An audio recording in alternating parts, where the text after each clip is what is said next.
Fala,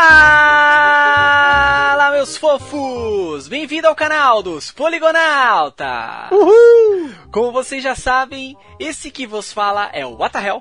Não me diga. E aqui, do meu lado direito, Loba. anti-esquerdo. Miau. Caraca, velho. Mais virtuoso que o Jimi Hendrix. Meu Deus, que coisa! Schwarza! Olá, pessoas que achavam que Churasteiro e Churagol era um plágio dos Mamonas. Ah, galera, é isso aí. A gente tá aqui novamente com mais um Off Topic. Olha só. O Off Topic voltando depois de uma semana. Sim, por que não? Depois de uma semana de massacre. Né? E porque a gente foi muito massacrado, porque porque a não gente foi teve Off apedrejado. Topic semana passada. Não, a gente não pode ter mãe, a gente não pode ter família. Pois é, não pode ter feriado, não pode ter família, não pode ter nada. O pessoal pegou pesadíssimo, cara. Mandaram, assim, comentários incisivos e coisas até extravagantes, até ofensivas. Ofensas, cara. Nossa. A gente postava um vídeo do Left 4 Dead, né? Aí, em vez de vir um comentário sobre o vídeo, a primeira coisa que escreviam, cadê o off-top? Caraca, mano, e o vídeo? Não vai ver o vídeo? Pessoal, vão com calma, não é assim que as coisas funcionam. A gente adora gravar off-top, cara, eu acho que é uma das séries que a gente mais se sente à vontade, né? Sim. A gente tem o nosso podcast, na verdade. Eu sinto orgulho. Exato. Um podcast que a gente gosta muito de fazer, sempre com assuntos legais, a gente acaba reaprendendo um monte de coisa. Uhum. Mas a gente tem as nossas vidas, a gente não vive só de YouTube. É bom dar destaque a isso, cara. A gente não vive só de YouTube. Eu tenho um trabalho e o Otarel tem o dele. Cara, sabe que... Cara, uma coisa que falaram, que eu fiquei assim... Sério mesmo, cara, me chateou mesmo de verdade. Sabe o que o cara falou no Twitter? Ele falou assim pra gente assim... Que se não fosse, tipo, as pessoas que se inscrevem no canal e assistem os nossos vídeos, a gente estaria vendendo coxinha. Ô, louco, cara, acho que a gente vive só do YouTube mesmo. Não desmerecendo qualquer tipo de vendedor de qualquer outra coisa. Não é isso. A tia vende coxinha. Qualquer tipo de trabalho é honroso. Contanto que você esteja, né, ganhando seu dinheiro honestamente. Mas esse tipo de coisa, cara, mexe com a gente no sentido de ofensa, né? Não é muito bom, né? Você falou esse negócio, eu me lembrei de uma coisa. Aquele pessoal que entra no ônibus falando, podia estar roubando, podia estar matando, mas tô aqui vendendo balinha, sabe? Pois é, cara. Em todo emprego tem seus altos e baixos, né? Todo emprego é digno. Então, pessoal, peguem leve, assim, sempre que for possível. A gente vai tentar, óbvio, trazer off-topic toda semana. Mas não é fácil, a gente precisa mobilizar outras pessoas para gravar. A gente faz uma pauta, a gente estuda o assunto pra gente chegar aqui e simplesmente não soltar qualquer informação pra vocês, né? A gente não senta aqui e começa a gravar do nada. Não é assim. A gente fica uma semana preparando o programa. Exatamente. Então, pessoal, peguem leve, porque eu acho que isso não é interessante, isso acaba até desmotivando um pouco a gente, né? Nesse sentido. Mas enfim, espero que vocês entendam aí pelo menos essa questão e parem pelo menos de cobrar incisivamente, porque isso não faz bem pra vocês, não faz bem pra gente, acaba desmotivando, aquela coisa toda, né? Sim.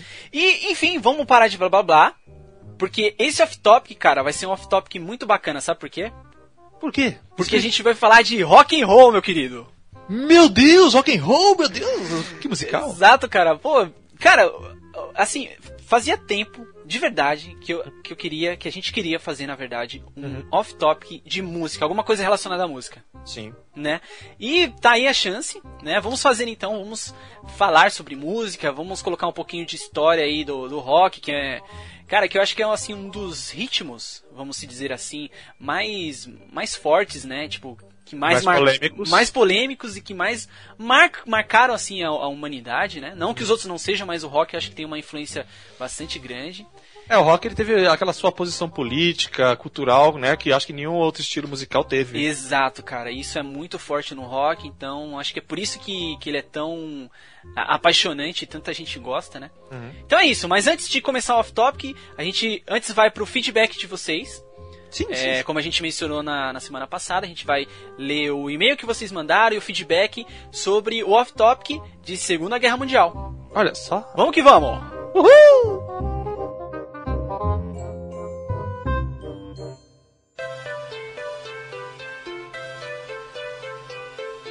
Bom, Schwarz, então vamos lá, vamos pra leitura de e-mails dos feedbacks, né, que o pessoal passou em relação ao off-topic de Segunda Guerra Mundial. Sim, a gente recebeu bastante e-mail. Cara, eu queria muito... exatamente, eu queria agradecer muito vocês, pessoal, porque vocês mandaram realmente bastante e-mail mesmo. A gente sabe que... vocês sabem que não é possível ler todos os e-mails, né? Então a gente, assim, resolveu pegar os mais relevantes, os que acabaram se repetindo, né? E a gente vai ler, então, aqui 3 e-mails que a gente separou. Mas antes, eu queria falar o seguinte, como a gente resolveu fazer essa proposta de ler o feedback de vocês e também as nossas falhas, né, os nossos erros que a gente acaba cometendo no decorrer do off-topic, a gente queria também pedir uma sugestão para esse quadro dentro do off-topic, porque não tem nome. E a gente tá muito atarefado e tudo maluco, então a gente pediu pra vocês criarem esse nome.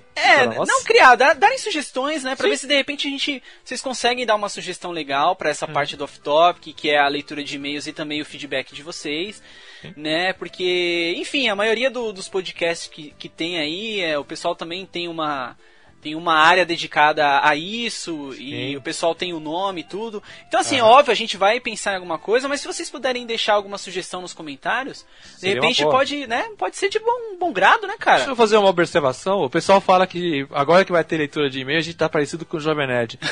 Pera aí um pouquinho. Só o Jovem Nerd que lê e-mail? Né? Cara... Todo o podcast que eu escuto, eles têm esse negócio de ler e-mail, mas não. Não, mas acho que sabe que é, cara? É que o Jovem Nerd, acho que da galera assim que acompanha a gente, como o Jovem Nerd também faz vídeo pro YouTube, acho que é o que acaba o pessoal conhecendo mais, né? Sim. Então eles acabam ligando muito esse tipo de coisa. Assim, a gente fica às vezes feliz, né? Porque, enfim, a gente já deixou claro aqui que nós somos muito fãs deles. Sim, ele inspira a gente, cara. E é inspiração total pra gente, com certeza. Mas a gente tem o nosso jeito, a gente tem a nossa forma de fazer as coisas, né? Sim. E não é assim também, então... Existem até uns comentários assim que deixam a gente um pouco chateado, mas enfim, não vem ao caso. Sim. Então eu só queria deixar registrado aqui, se vocês puderem deixar alguma sugestão pra essa parte do off-topic, vai ser bem bacana. Sim. Porque a gente vai acabar lendo e-mails aí de vocês, então vai ser legal, vai ser uma forma bastante legal de interagir com a galera, né? Ok. Vamos lá então, vamos pro primeiro e-mail, que é do Kaique Santos. Olha só. Ele nasceu em Santos? Ele mandou tudo certinho, cara. Ele mandou o nome dele, a cidade onde ele mora e quantos anos ele tem. Ele mora em São Paulo. Ele tem 18 anos. É meu vizinho? Exato. Vamos lá. Primeiro, o Schwarza comentou... Bom, vou ler exatamente o e-mail dele na íntegra. Olá, Poligonautas. Meu nome é Kaique Santos, moro em São Paulo, São Paulo, e tenho 18 anos. Eu gostei bastante do off-topic sobre a Segunda Guerra Mundial e gostaria de falar 2 coisas. Primeiro, o Schwarza comentou que a bomba atômica se originou nos Estados Unidos do Albert Einstein. Na verdade, o único envolvimento de Einstein com a bomba foi assinar a carta enviada ao presidente Roosevelt. Como é que é o nome Roosevelt. dele? Roosevelt, na verdade é Roosevelt. A carta falava da possibilidade da construção de um artefato de guerra com a tecnologia de fissão nuclear, é isso mesmo, né? Isso. Tá. A pesquisa e construção da bomba foi liderada pelo físico J. Robert Oppenheimer, um nome muito difícil, no projeto Manhattan. Sim, confere, foi verdade mesmo. Então, quer dizer, foi realmente uma falha nossa, vamos dizer assim. Sim. E então, na verdade, os estudos se originaram com Albert Einstein, mas não foi exatamente ele o idealizador da bomba atômica, né? Ele que acabou levando, né, parece que todo o mérito da bomba atômica, mas não foi. Como toda invenção, né, sempre tem um monte de gente por trás, né, não é só uma pessoa, né, que exatamente. Cria um projeto. Então, o criador mesmo é o Robert Oppenheimer, aí eu não sei como é que se fala o nome dele. Sim, ele foi o cara que liderou, né, toda a pesquisa pra... Bom, então de certa forma o Einstein indiretamente acabou participando desse projeto da bomba atômica, né? Não foi o idealizador nem o criador, mas ele acabou tendo uma parcela de culpa, né? Se assim podemos dizer. Sim. Eu mudaria o nome da bomba para Baigon de Humanos. Não tem de barata? Caraca, velho, que maldade. Velho, nossa. Mata gente isso aí, cara. Matou muita gente, né, cara? Deu uma baforada lá e matou um monte de gente. E o segundo ponto que o Kaique comentou aqui no e-mail foi a participação do Brasil na Segunda Guerra Mundial, que a gente até depois que a gente terminou e a gente refletiu, realmente foi uma falha nossa, né, cara, não ter comentado do Brasil, né? Deixa eu só ler a parte que ele colocou aqui, que foi o segundo ponto. Brasileiros falando de Segunda Guerra Mundial sem mencionar a participação do Brasil. Ele deu uma bronca na gente aqui. Sim. O afundamento de navegações brasileiras por submarinos alemães gerou vários protestos contra as forças nazistas. Por causa disso, em 1943, foram organizadas as Forças Expedicionária Brasileira, que é a FEB, e a Força Aérea Brasileira, que é a FAB, né, cara? Que é a grande conhecida FAB. Mais de 25 mil soldados foram enviados à Europa. O desempenho da FEB e da FAB foi considerado satisfatório, com a perda de somente 943 homens. De 1.000 que eles mandaram. Tô brincando. Na verdade, eles mandaram 25 mil, né? Mas depois a gente, né, cara, pensando melhor e refletindo, a gente acabou deixando o papo rolar muito e acabou não falando, né, sobre a participação do Brasil na Segunda Guerra, né? Sim, mas como a gente falou também no programa, é uma época histórica que aconteceu várias coisas. Se a gente fosse falar de tudo mesmo, nossa, ia ser 4 horas de programa. Exato, e tanto é que, por isso que a gente resolveu pegar o assunto Segunda Guerra de uma forma bem superficial mesmo, só colocar os pontos fatídicos da guerra, né, dia D, final da guerra, início da guerra, porque senão, enfim, né, cara, porque se você pegar o dia D dá um off-topic inteiro. Dá pra fazer um off-topic inteiro. Se a gente for pegar o nazismo, dá outros 3 off-topics. Sim. Então, não tinha como falar de uma forma geral, né? Sim. Outro e-mail que tem aqui é do Matheus Noleto, Cidade Imperatriz, Maranhão. Olha só, cara, Maranhão. Um abraço pra todo mundo de Maranhão aí. 14 anos de idade, é um garoto juvenil. Juvenil, muito jovem. E ele começa o e-mail dizendo: fala meus fofos, rostinho feliz. O off-topic foi ótimo. Esse assunto é muito legal e vocês falaram praticamente tudo sobre a Segunda Guerra Mundial. Só não falou que vocês são melhores que minha professora. Só não falo que vocês são melhores que minha professora. Porque as aulas dela são interessantes. Olha só, cara. Não, porque geralmente as pessoas reclamam, né? Que as aulas na escola são entediantes. Principalmente aulas de histórias, né? A dele não é interessante. Olha só. Ela até passou alguns filmes na minha sala para assistir. Eu achei ótimo quando vocês falaram dos filmes, porque Pearl Harbor foi um dos que eu assisti. O outro que eu assisti também foi A Vida é Bela. Ótimo filme. Cara, muito bom. Né? E bem antigo esse, né? Tal. Acho que ele ainda é da década de 90 esse filme. Não sei se vocês conhecem, mas Charlie Chaplin fez uma paródia chamada O Grande Ditador, que também é um ótimo filme. Boa, cara, muito bom, Sim. cara. O e Grande vale Ditador. Aí ele manda um link, depois a gente passa aí na descrição. Sim, deixar na descrição do vídeo o link pro Grande Ditador. Sim, e vale a pena assistir. E tem a ver com o que vocês falam sobre o Hitler influenciar as pessoas, aquela coisa do populismo e tal. Principalmente os jovens. Queria mais elogiar vocês pelo vídeo, gostei, adorei, favoritei. E obrigado pela atenção e fiquem bem. Obrigado. Que legal, cara. Pô, que muito educado. Né? Comoveu o coração. Muito legal, obrigado mesmo, então, ao Matheus pelo e-mail. A gente fica muito feliz que, assim, o feedback tem sido muito bom em relação ao off-topic, né? A gente, é óbvio, a gente fica feliz em receber elogio, né, cara? Não são só as críticas, né? Negativas que funcionam, né? Massageia nosso eco. Exato, então obrigado aí, Matheus. A gente vai tentar sempre melhorar aí, sempre que possível tentar trazer coisa nova e tudo mais, né? E vamos pro próximo, cara. Vamos pro próximo e-mail aqui. Deixa eu ver qual que a gente separou. Bom, eu vou ler aqui o e-mail do Gabriel Alexandre. Olha só, Alexandre Gabriel. Deixa eu ver aqui. Ele nem mandou. Ele não mandou a cidade, não mandou também nem a idade dele. Ele deve morar em outra dimensão. Ele escreveu aqui: fala meus fofos, deu umas risadinhas. Primeiro eu gostaria de parabenizar o trabalho de vocês, mais um elogiando. Olha só. Que é sensacional. Olha, legal. Meu Deus.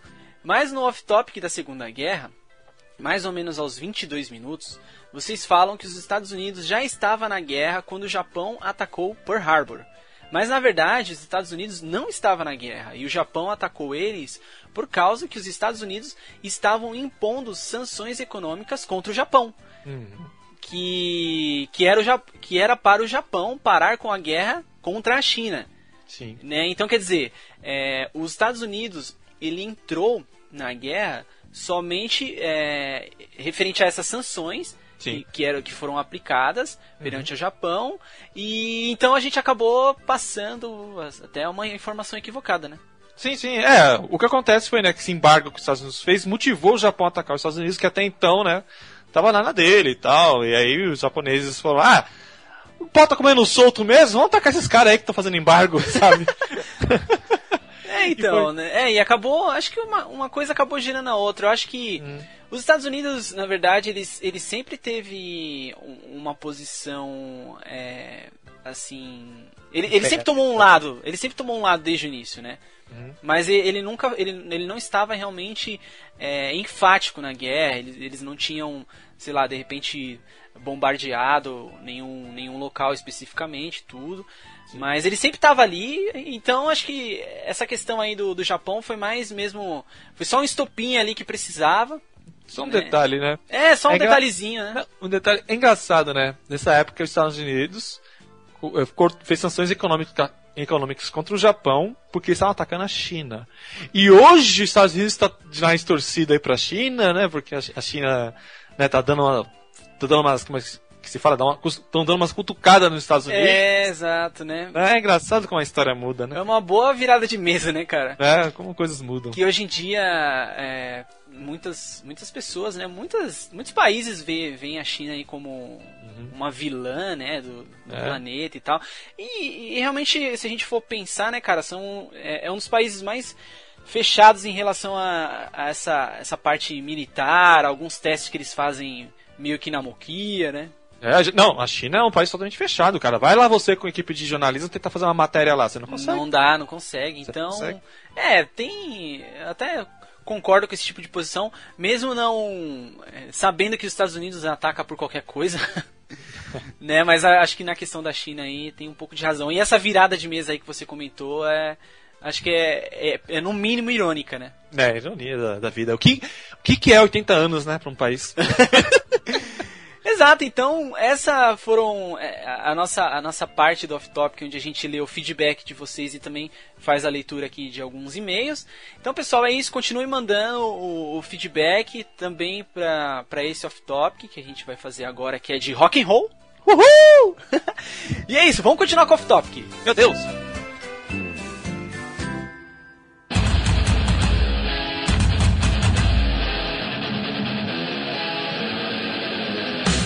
Bom, pessoal, e como já é de costume, a gente sempre traz convidados aqui para conversar com a gente. E dessa vez não vai ser diferente, porque vão ter convidados, é óbvio. Só que dessa vez, assim, pessoal, a gente resolveu chamar... Como a gente vai falar de rock, história do rock, rock and roll, a gente resolveu chamar duas pessoas que, de certa forma, estão envolvidos também com música. Tem um que tem banda, o outro não sei se tem banda, mas enfim, já foi músico e é músico até hoje, aquela coisa toda.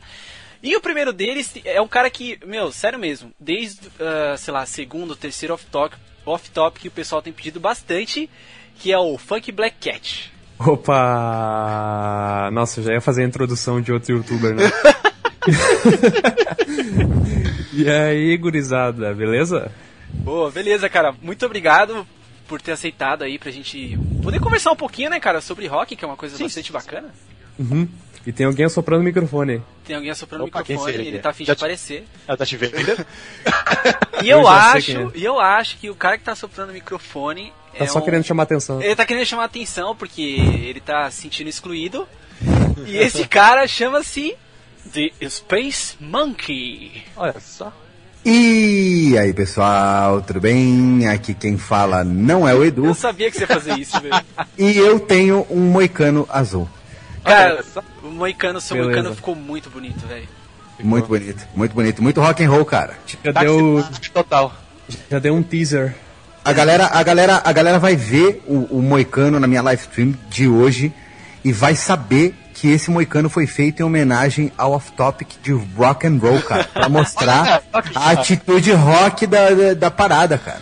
Exatamente. E, cara, puta que pariu, velho. Esse seu moicano ficou rock and roll, porque... Puta merda, velho. O bicho ficou feio pra cacete, mano. Essa é a postura rock and roll, cara. Pena é que os outros dois convidados não puderam vir, né, cara? Outros dois? O Luan Santana e o Michel Teló. né? Os caras são muito ocupados, né, cara?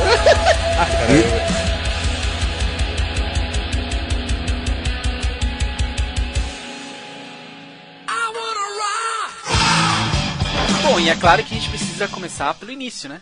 Sim. Que é, então, o surgimento do rock, como ele surgiu e o que acontece. Na verdade, o rock, ele é uma variação de um estilo de blues. Isso eu aprendi com o tio Macaco, ele falou pra mim. Não é isso, Macaco? Ele veio diretamente do Mississippi Blues. E pelo que eu tava pesquisando e tal, tem uma parada também que era um som também feito por negros, né? Porque, como vocês devem saber, tipo, o blues também surgiu de Mississippi, óbvio, e também era muito tradicional, assim, entre os negros e tal, então acho que o rock acabou vindo também dessa época, né? Um pouco depois, óbvio. Sim. Inclusive, uma curiosidade, cara, é que mulheres brancas não podiam, na época, frequentar os clubes, as boates, eu não sei como é que se chamava na época, as casas de show em que tinha esse tipo de música, cara, porque era extremamente mal visto na época.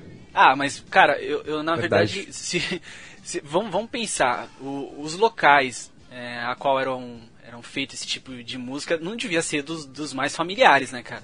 Sim, não, essa música, né, veio do gueto, veio dos guetos. Então o pessoal tinha um certo preconceito, etc, né? Esse preconceito só foi sumir na época que o Elvis, né, o branquelão que não morreu. Com cara de sabonete. Exatamente, com cara de sabonete e já levando a coisa pro lado da galera que tinha mais grana, etc. Isso. O Elvis quebrou esse estigma de música do submundo, saca? De música do gueto. Exatamente. Mas até então era música do gueto mesmo. Então, até só pra a gente ter uma linha do tempo, o que acontece? O rock ele variou desse ritmo do blues que o Macaco falou, e isso aconteceu ali mais ou menos em 1949, né? Após isso, começou a surgir os ritmos um pouco mais rápidos, que foi até o funk que comentou isso quando a gente estava conversando em off, né? E aí a gente pode destacar aqui alguns caras, tipo Chuck Berry, né, que eram Little Richard, que eram caras que faziam músicas desse estilo. E aí, mais ou menos ali na metade dos anos 50, é que começou então essa febre do Elvis, que aí o Elvis realmente disseminou pra todo mundo o rock e virou essa febre toda, né? Sim. Eu só queria fazer um comentário, porque é engraçado, as pessoas tinham um preconceito, a menina branca não pode ir nessas baladas aí, que, né, tem música do diabo. Aí imagina você naquela época, você vai nesses lugares onde tinha, né, esse som que era discriminado, você entra lá, tinha um monte de negão de terno, né, batendo palma, tocando instrumento e tomando tubaína, sabe? Exatamente. Sabe, não tinha nada demais, era um pessoal E mulheres com vestido até o tornozelo. Até o tornozelo, exatamente. Saca? Ou Nossa, seja, era uma coisa absurda, cara. Era uma coisa absurda. Não tinha nada de errado no negócio. Mas não dá pra esquecer que quem deu a ideia daquela música famosa do Chuck Berry, o Johnny B. Good, foi o Marty McFly, né? Exatamente. Foi! Não dá pra esquecer, né? Se não fosse por Emmett Brown, nós jamais estaríamos fazendo o começo desse off-topic dessa forma. Exatamente. E isso nos leva para outro off-topic, que é viagem no tempo, né? Puta, exatamente, que a gente acabou já fazendo, mas a gente pode fazer Agora o nosso cérebro já tá derretido, já era. Exatamente. Então vamos continuar. Mindfuck. Exatamente, foi o Marty McFly que deu a dica, né, cara? Ele falou que... ele mostrou pro primo do Chuck Berry, o primo do Chuck Berry telefonou pro Chuck Berry e falou: ouve isso aí, meu, esse é o som que tu tava procurando. Nossa, sabe? Eu, sinceramente, cara, eu não conheço, assim, muito ali dos anos 50. Na verdade, o que eu conheço bem, assim, é da década de 70 pra frente. Anos 50, a gente sabe que teve muito desse ritmo rápido aí, essa coisa que acabou se transformando no rock and roll. E aí mais dançante. Exato, aí o Elvis veio e disseminou a coisa toda. E a partir daí acho que começaram a surgir. Vocês conseguem lembrar algum outro nome, fora esse que a gente citou? Mas Richie Valens. Quem? O Richie Valens, La Bamba. Pô, velho, mas ele é da década de 50, será? Sim. Tinha aquele pessoal todo que morreu com ele. Caraca, velho. O cara tinha medo de viajar de avião e acabou morrendo num acidente de avião. Cara, nossa. Acidentes aéreos levaram muitas figuras épicas da música, né, cara? Stevie Ray Vaughan, por exemplo. Lynyrd Skynyrd também. Que é o deus do blues, né, cara? Os caras do Lynyrd Skynyrd, né? Lynyrd Skynyrd também, que é uma banda que não pode faltar referência nesse Aliás, sempre me surgia, sempre eu tinha dúvida de como se pronunciava Lynyrd Skynyrd, sabe? Eu sei que eu descobri isso vendo o que estava escrito num disco deles, escrito na capa, pronounced alguma coisa assim, Lynyrd Skynyrd. Caralho, os caras ensinavam a pronúncia? Ensinavam a pronúncia. Caralho. É que não é um nome muito comum, né, cara? Imagina você batizando seu filho de Lynyrd Skynyrd, o cartorário ia te dar um soco na cara, na hora, né? Na verdade é porque foi baseado no nome de ou professor ou diretor de uma escola dos Piak. Os Piak não, os rapazes que fizeram a banda. Era Leonard Skinner, o nome do cara, e eles não gostavam dele, alguma coisa assim. Eles deram o nome. Deram o nome do diretor ou professor, não lembro agora, na banda. Só que pra evitar problemas, eles mudaram um pouco o nome dele. Caralho, olha só, cara. Pô, curiosidade, eu não sabia não. Muito bom. E o que eu acho bacana, assim, dessa época, cara, óbvio, tipo, o rock tava se desenhando e tudo, mas aí, eu não sei se isso tinha no blues também, mas os caras tinham muito a parada da performance, do showman, tá ligado? Foi quando começou, né, com o Elvis. Foi quando começou, mesmo. Na verdade, né? Acho que o Elvis trouxe um pouco disso, do showman, daquele negócio dos caras tocarem piano em pé e fazer aquelas danças malucas e tal. O Little Richard, né, que é aquele jeito peculiar dele. Ô, velho, eu não sabia, cara. O Schwarza falou pra mim que o Little Richard era homossexual, é isso mesmo? Ele? Eu não tô sabendo. Eu também não sabia disso. Que assim, ele tinha um jeito um tanto quanto, né, diferenciado. Mas eu não sabia que ele era homossexual não, cara. Não, ele andava direto com o César Romero lá, o Corinthians. Puta merda. Mas era realmente uma figura, né, cara? Ele me lembra um pouco o Prince, cara. Nossa, velho, pode crer, cara. Ele é a cara do Prince, mano. Um cara bigodinho assim, né? Vamos descobrir agora se o Prince é órfão, se foi adotado, né? ou vamos descobrir se o Prince não tava na mala, no porta-mala, quando o Marty McFly foi dar a ideia lá Vai pro primo saber. do Chuck Berry. Aí ficou por lá mesmo. O que é mais provável, ficou por lá. Falando em Prince, o cara é extremamente é um cara extremamente extravagante. Mano, vocês já viram ele tocando guitarra, cara? Mano, o Prince é foda, velho. Ele é um excelente guitarrista. Ele é extravagante, velho. Toca Extravagante demais. Não, e as guitarras do Prince sempre tem uns formatos um tanto quanto esquisitos, né? Sim. E agora Steve Vai não está deixando essa chama se apagar, né, cara? Na edição do Off Topic, quando alguém fala um palavrão, você costuma colocar aquele pip? Cara, só se de repente você falar aí eu entendi. Coloco. Não, porque eu ia comentar também que pra quem assistiu Tenacious D, já existe até uma guitarra dupla em forma de Caralho! Vejam que vocês vão ver uma guitarra totalmente alternativa. Beleza, procure no Google. Cara, eu tô vendo aqui a foto da guitarra do Prince. Acho que se você jogar essa guitarra, ela vai e volta, né? Parece um bumerangue. Ela vai e volta.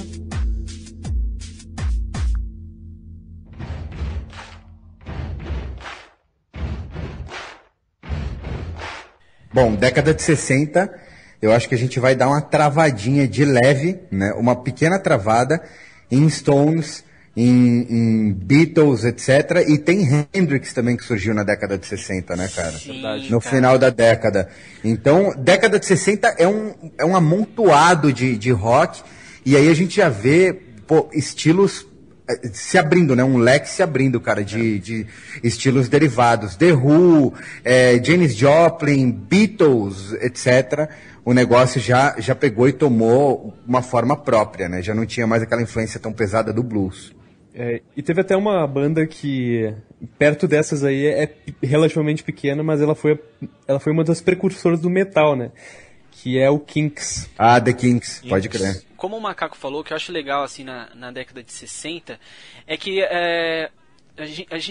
o rock ele começa a sair um pouco da mesmice, entre aspas, da década de 50, né? Porque, como a gente comentou, era uma coisa ali, as bandas, né? As pessoas que faziam rock naquela época, nos anos 50, eles tinham um som até bastante parecido e tudo, então era uma coisa mais direcionada. Na década de 60, não, as coisas começam a tomar um rumo diferente, tipo, você vê que tem banda estilo Kinks, tem banda estilo Beatles, Rolling Stones também, que já vinham com uma pegada mais atitude rock and roll, né? Sim, sim. Então eu gosto dessa época mesmo, que é a época que o rock ele começa a criar as vertentes, começa a se dividir, né? Foi nessa época também que o rock começou a se mesclar com política, né? Começou deixou de ser só um estilo musical e virou um grito de guerra. Isso aí começou com o Bob Dylan, né? Sim, Bob Dylan, né? Muitas bandas começaram a fazer protestos políticos nas suas próprias letras. Mas falando em Bob Dylan, ele foi um dos protagonistas da virada dos Beatles, né? Tipo, Sim. Teve a primeira fase dos Beatles, que é uma fase bem, digamos assim, bobinha, queijosa. Os Beatles, a primeira fase dos Beatles, ela é legal, mas ela é muito vazia, cara. O John Lennon entrou numa limusine com o Bob Dylan, e o John Lennon falou pro Bob Dylan: olha só, olha o sucesso que a gente tá fazendo, meu. Pode crer, a gente é foda, não sei o quê. Aí o Bob Dylan falou: vocês são bons, né? Mas você sabe que a música de vocês é uma merda, né? Caralho! A música de vocês é uma bosta, mas vocês têm potencial pra ser muito melhor do que isso, né? Dá um jeito. E o que aconteceu? Caiu a ficha do John Lennon, sabe? Tipo, a gente tem que fazer alguma coisa melhor, tá ligado? O que eu tô fazendo, né? Não, então, isso, cara, assim, eu não conhecia essa história, tipo, e realmente, cara, porra, já pensou se o Bob Dylan não encontra com o John Lennon? Ia ser a mesma coisa. E você tem razão, cara, Beatles, é óbvio que, tipo, Beatles é foda, é marcante pra muita gente e tal, acho que a gente tem que ter muito respeito por eles, mas se a gente for pegar o início, realmente é uma coisa bem ali, né, como é que fala? O normal ali, os caras fazendo um sonzinho e tal. E aí acho que, eu não sei se foi exatamente no Sgt. Peppers, né? Que eles começaram a ficar malucos, né? Acho que no Revolver. Acredito que tenha sido no Rubber Soul. Ah, verdade. Tá. Rubber Soul. Porque assim, no Sgt. Peppers eles vieram, tipo, totalmente malucos, né, cara? Começaram a fazer coisas totalmente diferentes. Experimentalismo, psicodelia. O Sgt. Peppers foi tipo quando eles atingiram o nirvana deles, assim. Sim, cara. Naquela fase inicial, cara, eles também não tinham essa influência que o Waterhell falou agora há pouco, da questão política, né? Da juventude de saco cheio e querendo fazer protesto, etc. Os Beatles, eles começaram, a banda começou em 1957, né? Ou seja, faziam 2 anos só que a Guerra do Vietnã tinha começado. E bem depois, a molecada já estava de saco cheio, tinha um monte de protestos já, etc. O que influenciou muito o rock na década de 60, né? Teve o Festival de Woodstock em 69, que já estava no finalzinho da Guerra do Vietnã. E também, no fim da carreira dos Beatles, eles também estavam bastante influenciados por isso, né, cara? E isso, quer queira, quer não, assim como na história do punk, assim como na história de um monte de outros estilos ou derivados aí, faz uma diferença muito grande, cara. Parece que dá um punch na música, né? Verdade. As letras passam a ser consumidas pelas gerações mais jovens de uma outra forma. Não é apenas, tô ouvindo isso daqui pra dançar. É uma forma de protesto, é uma manifestação cultural, tudo mais. E isso dá uma força absurda, né, cara? Dá um impacto pra aquela música. Verdade. Tem até uma disputa entre o Sgt. Peppers e o primeiro disco do Pink Floyd pra ver quem é o pai da psicodelia, do progressivo, porque, né, tem essa disputa, né, que acho que eles saíram do mesmo ano, o primeiro disco do Pink Floyd e também o Sgt. Peppers. Aí tem muita gente que falando, quem é o pai da psicodelia? Foi os Beatles? Não, é o Pink Floyd. Aí tem gente que fica nessa disputa. Cara, eu não sei, sinceramente eu não sei exatamente a época que os dois discos saíram e tal, mas o que eu acho assim, eu acho que, como o Funk falou, acho que os Beatles iniciaram, deu aquele pontapé inicial, falou assim, é possível, a gente fez, tá ligado? E em seguida, assim, veio o Pink Floyd, realmente colocando aquela coisa do progressivo mesmo no rock. Mas dava pra ver que o Pink Floyd, a proposta era outra, tá ligado? Os Beatles queriam se aventurar em outros em outras vertentes, assim, mas o Pink Floyd já parecia estar mais vanguardista nessa área, cara, na minha opinião. Tanto é que o ex-principal integrante do Pink Floyd, que é o Syd Barrett, ele ficou louco de verdade. Claro, não tem nada a ver, foi só uma... Mas é verdade, cara. Apesar que a gente vai falar um pouquinho mais de Pink Floyd na frente, mas até falando um pouquinho disso que o Funk falou, o Syd Barrett, cara, ele ficou louco. E não conseguiu, tipo, depois de um tempo ele não conseguiu mais trabalhar com a banda e tal, e os caras tiveram que deixar ele de lado, sabe? O Dark Side of the Moon foi feito todo pra ele, né? Foi em homenagem a ele, né? Exato. Mas assim, ainda falando um pouquinho ali da década de 60, acho que, porra, tem uma banda também que, inclusive, era o oposto dos Beatles, que era os Rolling Stones. Eu sempre gostei mais deles do que dos Beatles. Caraca. Cara, é difícil, cara. É difícil pra mim fazer esse tipo de escolha. O que vocês acham aí sobre isso? Eu, por exemplo, poderia ir na casa do Schwarz armado por causa do que ele falou. Mas eu respeito a opinião de todo mundo. Não, é que assim, é foda também, né, cara? Porque... o que dá a entender, pelo menos, eu não sei se essa é realmente a história, porque eu não conheço, sinceramente, a história dos Rolling Stones, como surgiu a banda, se os caras eram amigos e tudo mais. Mas o que dá a entender é que os caras, tipo, surgiram assim pra ser o oposto mesmo dos Beatles, sabe? Tipo, vocês são os garotos bonzinhos, nós somos os caras maus, sabe? Eles tinham uma pegada mais badass, né, cara? E agora, sem brincadeira, isso também teve uma influência muito grande pra evolução de outros subgêneros aí do rock, né, cara? Essa postura badass. Depois, quando a gente chegar nos anos 70, a gente vai falar com certeza um pouco do punk, que foi o outro lado da crista da onda, né? O lado oposto da crista da onda, da psicodelia, do progressivo, etc., em que as pessoas já estavam saturadas de tanta informação numa mesma música e queriam o contrário, né? Queriam música com simplicidade, pouca informação e mais atitude, etc. Não que não houvesse atitude no progressivo, na psicodelia, etc., mas uma atitude completamente diferente. E os Stones, cara, eles tiveram uma influência muito grande no surgimento dessa atitude mais punk, né? Ou seja, aquela pegada B10 dos membros da banda, etc. Os caras malvadões, né, do negócio. É verdade. Bom, e aí um pouquinho agora ali mais pro final, vamos dizer, da década de 60, a gente pode, até o Macaco já falou um pouquinho, a gente vai falar, acho que de figuras, importantíssimas, cara. Principalmente esse cara que eu vou falar, que eu tenho certeza que... Eu não sei se vocês acham, mas muita gente acha que até hoje, assim, é o guitarrista que mais influenciou guitarristas de todo mundo, e enfim, que é o Jimi Hendrix, que acabou surgindo também... foi no final da década de 60, né? Que começou a surgir o Jimi Hendrix, né? Que ele começou a aparecer pra galera mesmo, né? Sim. E aí teve o famoso festival de Woodstock, que, puta que pariu, cara, reuniu, acho que parece que 400 mil pessoas, né? Sim. E foram 3 dias de festival, é isso? Cara, eu não tô lembrado agora. Eu era muito novo. São 3 dias de festival, eu encontrei aqui a informação, e, cara... Era aquela coisa, nessa época começava a surgir aquele movimento mais hippie, né? Até eu e o Schwarz tava conversando um pouquinho antes de a gente começar a gravar, e a gente fez uma brincadeira, né? Porque o movimento hippie, ele começou a todo vapor, né? E aí no caso, o vapor e tal, fumaça, aquela coisa do hippie e tal. Era isso que eu ia falar, cara, que vocês perguntaram, durou 3 dias, eu te garanto, cara, que pra percepção de quem participou do festival, durou uns 17, 18. Entendeu? Na verdade durou 3 dias ou 4 dias, mas pros caras que estavam lá, pra alguns tá durando até agora. Verdade, pra uns acabou, cara.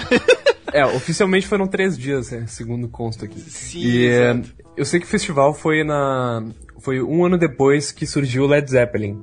Olha só. No segundo ano do Led Zeppelin, ou seja, no ano do festival, eles já estavam recusando o convite a participar. Eles não participaram do Woodstock porque eles iam se sentir como apenas mais uma banda. Não é, porra. Mas, assim, o que eu acho que é interessante falar é essa questão do Jimi Hendrix, né, cara, que acho que Não desmerecendo, obviamente, as outras pessoas que estavam, porque, sei lá, quem tocou Neil Young, tipo, começou no Woodstock, Janis Joplin também, acho que já tinha até um certo sucesso e tudo. Mas acho que desses nomes, assim, acho que Jimi Hendrix acho que um dos caras que mais influenciou, assim, Com geração, tanto na forma de tocar, porque o que acontece? Muita gente diz assim, porra, eu não considero o Jimi Hendrix o melhor guitarrista do mundo. Mas, cara, a gente tem que pensar da forma que o cara influenciou a forma de tocar guitarra. O jeito que ele tocava era uma coisa totalmente descompassada. Ele tinha um jeito diferente de tocar, sabe? Então, se você pegar na mesma época, a gente não tinha esse tipo de coisa. Sim, sim. Né? Então, a parte de influências do Jimi Hendrix, ela é muito foda, cara.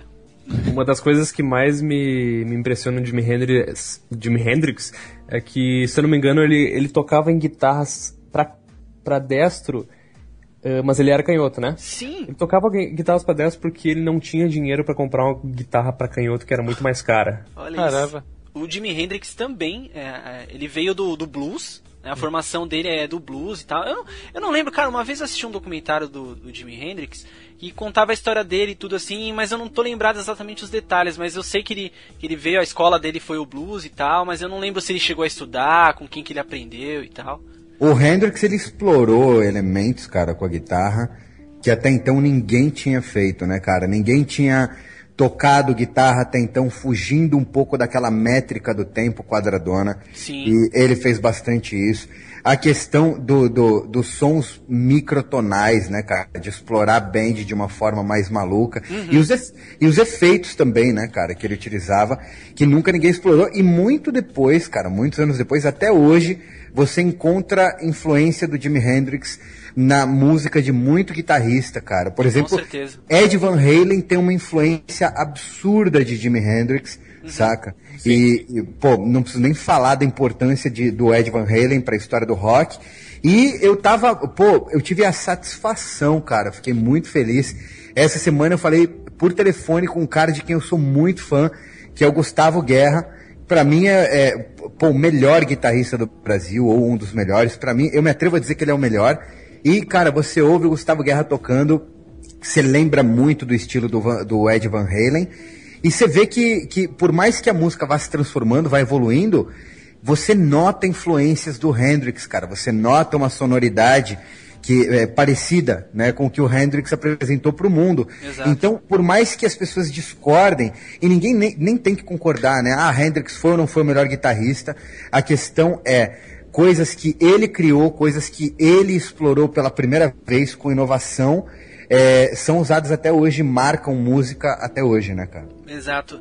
Não, isso é muito forte, cara. E eu acho que isso faz o Jimi Hendrix, assim, tá ali num trono intocável e que, sabe, ninguém nunca vai poder mexer com ele, cara. Ele é horse concourse, ou seja lá como se fala essa palavra.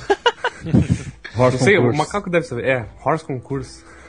Não entra em nenhuma lista, não entra em nenhuma no top 10, não precisa entrar. Exato. Ele é o Jimi Hendrix e ponto final, e não tenho com o que comparar, sabe? Ele é o cara. Uma coisa interessante que eu queria abordar é que, imagina tu ser uma banda dos anos 60 e ter uma música que o Jimi Hendrix fez um cover. Deve ser uma coisa muito louca, né? Imagina. Sim. Tá, sim. Mas não é qualquer banda, né, cara? Quando você mete Eric Clapton no meio, com certeza. Aí que o negócio falar, né? Já fica... O Eric Clapton já foi considerado o melhor guitarrista do mundo na época do Cream, né? Ou eu não sei se foi na época do Cream ou do Derek and the Dominos. O Jimi Hendrix tem cover dos Beatles, né? Agora, tem um cover do Cream, assim, imagina, tipo... O Eric Clapton, mesmo sendo considerado já tendo sido considerado o melhor guitarrista do mundo, ele deve sentir uma sensação de satisfação enorme, né, cara? Imagina. Outra coisa legal de acrescentar é que uma coisa que depois foi muito utilizada por outras bandas de rock, até mesmo metal, foi o pedal do wah-wah. E surgiu essa exploração do pedal do wah-wah para guitarra começou com o Cream e com o The Jimi Hendrix Experience, saca? E eles começaram a explorar isso e, pô, isso influenciou Led, Deep Purple, Jeff Beck, Rush, e até hoje, né, cara? Pô, você tem artistas aí, esqueci o nome do cara, do Black Label Society, que já foi guitarrista do Ozzy Osbourne, o Zakk Wylde. Ele não faz uma música sem um pedal de wah-wah, né, cara? E isso surgiu aí com o Cream. Olha só, eu sempre achei que o precursor do wah-wah fosse o Jimi Hendrix, cara. Também, junto com o Cream. Ah, tá. Tanto é que, até, eu não sei se é lenda ou se é história real, que o próprio Jimi Hendrix construía os pedais e tal. Não sei se isso é verdade, né?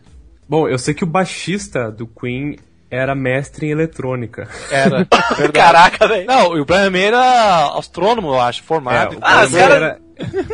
E, cara, isso já são curiosidades, né? O Brian May é PhD em astronomia, imagina. Olha isso. E a gente falou também em pedal de wah-wah, e aí o Funk falou de eletrônica, e eu lembrei de mais um cara, assim, que eu acho que a gente não pode deixar de citar antes de sair dos anos 60, que é o Frank Zappa, né, cara? Frank Zappa. Eu já não entendo muito. Música instrumental, caramba, pô, o Frank Zappa é de uma importância absurda, cara, absurda. As músicas do Frank Zappa eram diferentes de tudo, e o cara, ele teve que fazer o seu próprio estúdio, né, cara? Ele tem, assim, uma quantidade de músicas gravadas. Ele não é multi-instrumentista que faz todos os instrumentos, Macaco? Cara, ele toca baixo, toca bateria, toca guitarra, toca tudo. Não é? É esse o Frank Zappa? O Zappa, ele toca de tudo, e além disso, cara, ele teve que fazer o estúdio dele mesmo, entendeu?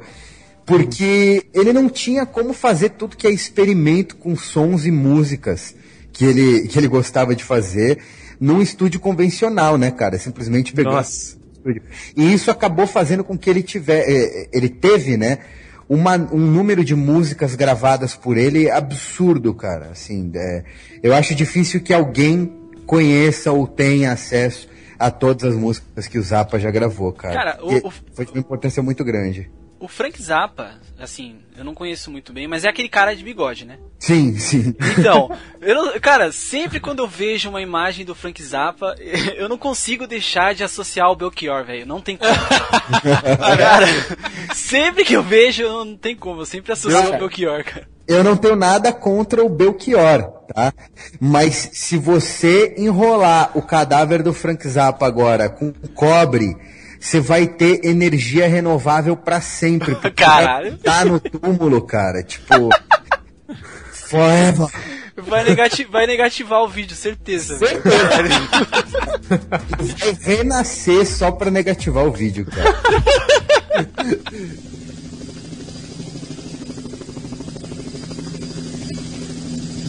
Vamos para o lado negro da lua. Exatamente, então a gente vai iniciar aqui falando então da década de 70, que assim, na minha opinião pelo menos é uma das minhas favoritas. Acho que é aí que o rock se consolida mesmo. Já vem com aquela história dos anos 60 se dividindo ali, mas aqui, cara, é onde começa a mudar muitas coisas. O psicodelismo vem muito forte, né? Até esse pouco do glamour do rock, aquela coisa toda, né? O punk rock também surge nos anos 80 e aí tem muita vertente, cara. Então a gente tem que tentar colocar uma linha do tempo aí pra poder não se embananar. Então acho que a gente pode começar primeiro com a psicodelia, que acho que é o que inicia os anos 70, né? Funk Black Cat. Vai lá, Funk.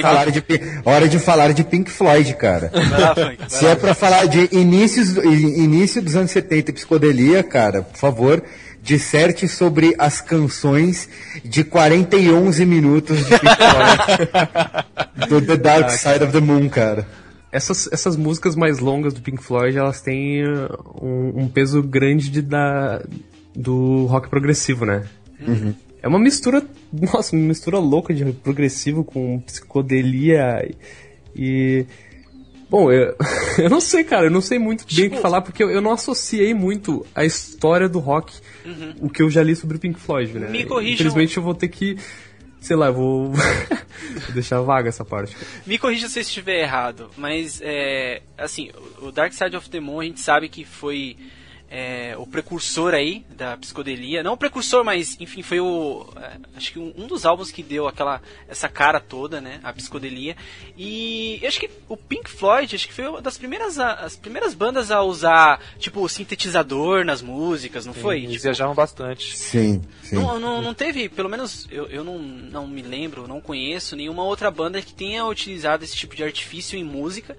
E começou também a ter essa questão do rock progressivo, as músicas começaram a ficar mais longas, aquela viagem. Não só mais longas, o Waterhell, elas ficaram também mais completas de informação, cara. Até então, a gente estava falando de uma música muito influenciada pelo blues, que é marcado por um tipo de escala que todo músico conhece bem, que é a escala pentatônica.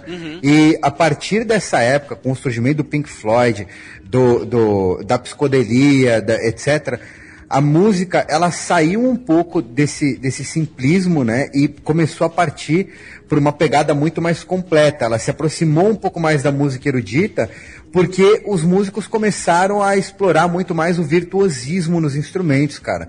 Aquela coisa de, óbvio, isso o Zappa já fazia, né, explorava até microtonalidades e tudo mais, mas o Pink Floyd foi a primeira banda popular que eu acredito que saiu dessa pegada de escalas pentatônicas e começou a mostrar um pouco mais de virtuosismo nas músicas. E isso marca bem o rock progressivo, né, cara?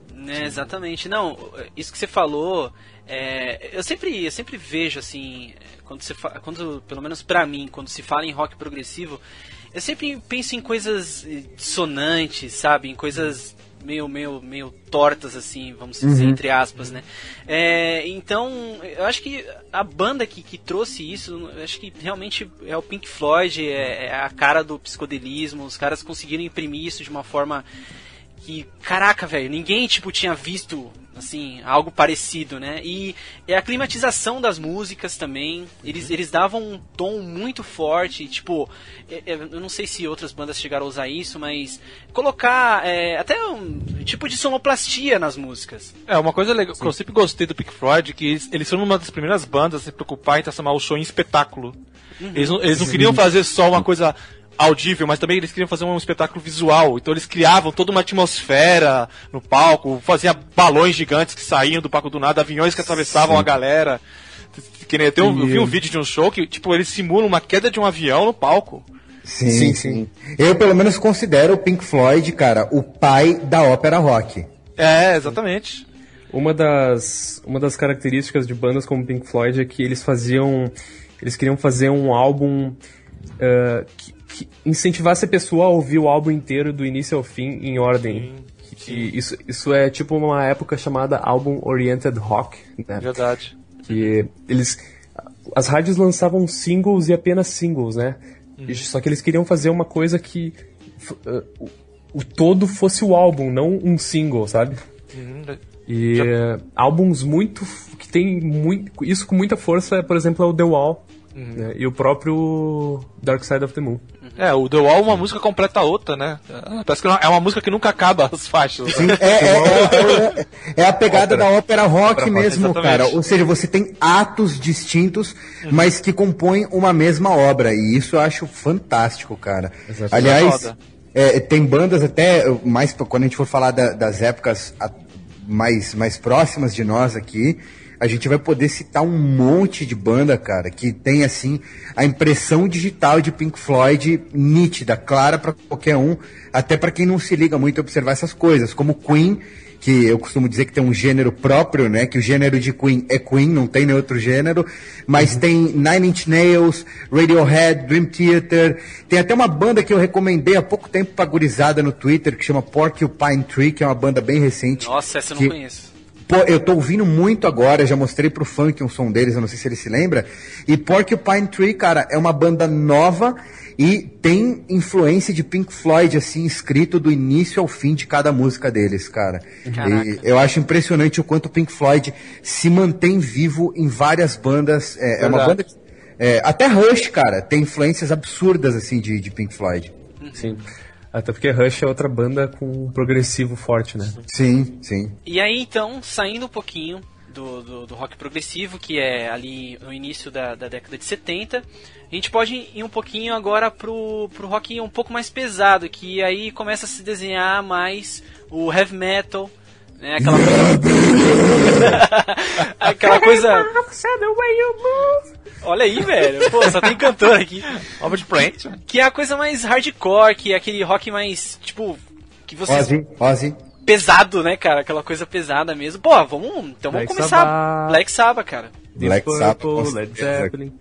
Cara, me diz, como era que o Tony Iommi conseguia tirar um peso daquela guitarra nos anos 70, velho? Me explica uma porra daquela.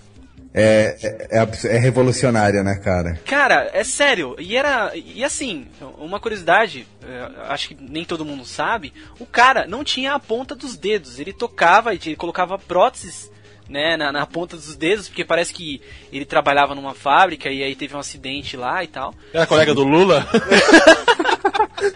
Exatamente, trabalhava com Lula, né? E ele teve lá a ponta dos dedos arrancadas e ele tocava com uma prótese. E puta que pariu, velho. Tudo bem que até não tem nada a ver com o som, com o peso do som que ele fazia.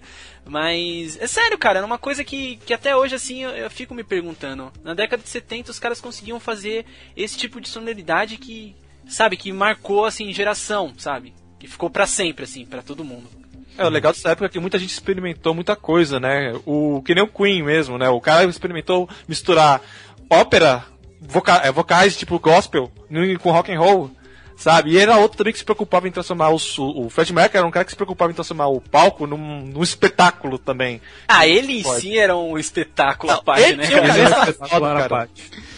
O cara era performático pra caramba, tinha carisma, ele conversava com a galera, brincava. Não, assim, e assim, o engraçado é que assim, muita gente, ele tem uma característica muito forte, né? Ele tem aquele jeito dele todo durinho assim e tal, né? Não, cara, é engraçado, mas puta que pariu, velho. É um showman, sabe? É um cara que sabia o que queria, que tava fazendo aquilo com... Presença de palco. Presença de palco, cara. Verdade. Eu lembro que quando o Queen, não era nem Queen ainda, se chamava Milk, né? E o vocalista não era Fred Mercury. Caraca, já chamou Milk Queen? Ele chamou Milk, cara. Essa o Fred Mercury ia no show dessa banda e ficava vendo, né? Tipo, caraca. Não, é Smile o nome da banda. Que é a música, tá. Smile. Aí o Fred Mercury ia ver o show dessa banda, Smile aí, e falava, cara, se eu fosse o vocalista dessa banda, vocês iam estourar. Aí os caras enchiam no saco, né? Os caras, quer saber? Vem pra cá então. Que foi, cara? O Queen estourou, o Fred Mercury tá lembrado até hoje, né? Pelo que ele fez na banda. Uhum.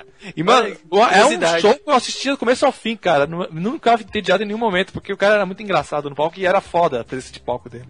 E assim, nessa época, vou falar aqui de algumas bandas e tal, a gente pode de repente pegar uma que foi mais influente, mas então, como a gente tinha falado, surgiram Black Sabbath, sim, Judas Priest, Scorpions, Iron Maiden surgiu bem no finalzinho da década de 70, mas surgiu. E assim, cara, eu acho, isso é opinião, porque, puta, eu sou muito fã, velho, muito fã mesmo. Eu acho que a banda que mais, pelo menos na segunda parte dos anos 70, que mais teve importância, assim, foi o Led Zeppelin, cara. Pelo menos pra mim, eu acho que teve uma influência muito forte e trouxe muito essa pegada do rock mais pesado mesmo. Sim, né? sim. Os caras imprimiram isso muito bem. Led e Sabbath, né, cara? Porque foram para dois caminhos diferentes. Acho que Led Zeppelin teve essa importância no rumo do hard rock, né? Uhum. Que a gente tem até hoje. E o Black Sabbath no rumo do heavy metal, né? Isso, cara? É verdade, pô, é verdade. Que era uma coisa muito mais pesada. Inclusive, vocês falaram, né, do Tony Iommi conseguir tirar aquele peso da guitarra, né? Eu não sei se se lembram da música mesmo, Black Sabbath. Ela era considerada uma parada meio satânica na época, né? Porque se você ouvir Black Sabbath, você vai ver que tem um tom meio sombrio, etc. E isso é, inclusive, estudado, cara, em teoria de música, né? Olha só. É verdade, cara. O Tony Iommi usa no principal riff aí desse som um intervalo de quinta diminuta, saca? E esse intervalo, ele era conhecido... Eu não lembro como é que era o nome, cara. O nome em latim, acho que era Diabolus, ou... Diabolus em música, que era considerado um intervalo satânico. Isso existia em músicas mais antigas, em músicas eruditas mesmo, né? E pô, eram músicas que eram rejeitadas em muitos lugares por causa disso, por causa de associações ao satanismo, além da música Black Sabbath ter uma letra que é considerada por alguns como apologia ao demônio, qualquer coisa do gênero. Então, essa música marcou muito, cara, o início do heavy metal com aquela pegada bem pesada mesmo, saca? Eu sei que o Jimmy Page, do Led Zeppelin, era fissurado por ocultismo. Ah, ele, puta, Mr. Crowley pra ele era Deus. É, exatamente, tem até a tal da casa do Mr. Crowley, que é uma casa mal assombrada que dizem que depois ele comprou essa casa, o Jimmy Page ele comprou essa casa porque ele era fanático por ocultismo, né? E depois que ele comprou essa casa começou a acontecer umas coisas bizarras, umas tragédias, tipo... Tipo, o John Bonham morreu. De não sei quem, morreu o John Bonham, Cara, que bosta, velho. Até, só pra completar essa informação que o Macaco tinha passado em relação a esse intervalo que tem, né? Esse intervalo Quinta de minuta. Isso, que forma a música Black Sabbath. Cara, você falou um negócio interessante que teve um tempo que eu estudei, né? Sobre teoria musical e tal. E... Tem o surgimento da música, ele vem da música erudita, que era tocado há muito tempo atrás pela igreja e tal, né? Aquela coisa toda. E esse intervalo, ele era proibido de ser tocado em música. Sim, era proibido pela igreja, exatamente. A igreja ocidental proibia os trítonos de quinta de minuta. Não podia ter essa tríade, porque, porra, ela soa muito satânica, velho. Ah, é? Caraca. Exato, então os caras proibiam, tipo, então, assim, o cara, sei lá, não sei como é que chamava lá o pessoal da época que fazia música erudita, mas se tivesse esse intervalo aí, os caras não podiam tocar, porque era do demônio, velho. Mas a quinta sinfonia de Beethoven tinha esse intervalo, por exemplo. Do demônio. Beethoven do demônio. Não vou escutar mais Beethoven. É por isso que ele ficou surdo, cara. É coisa do capiroto. Mas é engraçado, coisa né? Do cramunhão. É engraçado, né? Tipo, as pessoas sempre associam rock ao diabo, aquela coisa. Mas você vê, às vezes tem nem um pingo de... dá pra justificar um pouco, né, esse receio que as pessoas têm com o rock e falar que é coisa de satânico. Pô, o cara usava os negócios proibidos lá pela igreja, mano. Eles usavam justamente pra provocar, cara. Pra provocar, né? Tem muita questão que eu acho que nem vale a pena a gente se aprofundar aqui nesse bate-papo, mas tem a questão da psicoacústica, né, cara? Uma coisa que não importa o gênero musical que a gente esteja tratando, a gente tem que lembrar é que a música consegue influenciar muito o humor do ser humano, né? A gente consome música, cara, e a gente consegue ficar num clima legal, num clima alegre, ou sentir um clima de tensão, um clima mais pesado, etc. E óbvio que nessa época, né, foi a época em que as bandas começaram a fazer novas experiências para provocar algo diferente do que já tinha sido feito. Todo mundo queria revolucionar, fazer algo novo, fazer algo que não tinha sido feito. E o Black Sabbath, fez isso com maestria. Já havia sido feito, mas na música erudita. Em música dita popular, né, não existia isso até então, e os caras pegaram e acrescentaram isso. E trouxeram uma experiência nova para quem consumia essa música, né, cara? Exato, exatamente. E em meados de 75 também surgiu o movimento punk, né? Que tinha aquele empresário Malcolm McLaren, que tinha uma boutique, né, uma lojinha de roupas. CBGD. Não, CBGB. Ele precisava vender aquelas roupas de alguma forma. Eu falei, eu vou fazer alguma coisa que vende essa roupa pra mim. Então ele pegou uns jovens ali, drogados, largados, e que não sabiam nem tocar instrumento direito. Eles não sabiam tocar. E Pistols, vestiu ele com essas roupas, né, e foi promover. Lançou a banda pra promover a roupa dele. Eles foram os primeiros punks, e logo de cara os primeiros punks são os punks de boutique. Caraca, que irônico isso, né? O cara estavam lá na verdade pra vender roupa, não pra vender música. Os primeiros punks foram mainstreams, cara, olha isso. Que coisa, né, cara? Engraçado. Inclusive tem uma história curiosa, cara, a respeito dos Sex Pistols, que quando eles estavam pensando em formar a banda, né, foi um carinha pra fazer, não me lembro exatamente quem foi, mas ele foi fazer um audition, né? Foi fazer um teste lá pra ser baterista da banda. E os caras falaram, não, esse cara toca muito bem, não dá, próximo. Ele iria destoar realmente do resto da banda, cara. Sim, o Johnny Rotten não tocava nada. Não ia Exatamente. Ia fazer Ah, mais do que power chords. Exato, exato. Ah, cara, é assim, é uma época assim que eu. Até a questão do punk em si eu não conheço tanto. Eu conheço mais The Clash. The Clash acho que eu posso falar até um pouquinho mais. Que também é uma vertente. Só que é diferente. O The Clash eu vejo um pouquinho diferente porque o The Clash tinha uma pegada. Como é que chama? É ska que chama, né? Não é tão sim. punk. Assim. Mas ele. Isso aí se imprime naquela música, né? Rock the Casbah. Sim, cara, é muito ska, assim, tem muito essa tendência do ska.